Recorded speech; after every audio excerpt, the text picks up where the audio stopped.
ખતરા છે।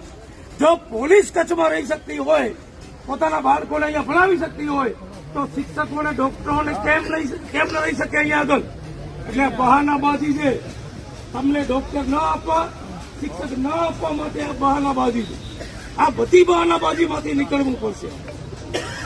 આ એક આંદોલનની શરૂઆત કરી છે, બાવાના આશીર્વાદ લીધા છે। આપણી વચ્ચે શીખ ભાઈઓ છે, ક્ષત્રિય સમાજના આગેવાનો છે, ઘણા બધા મને બીજા પણ દેખાય છે, અલગ અલગ સમાજના આગેવાનો।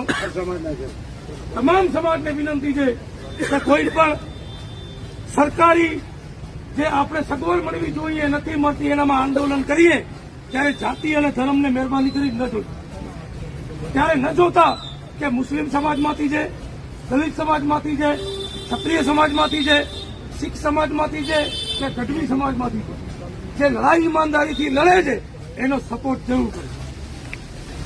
આપણે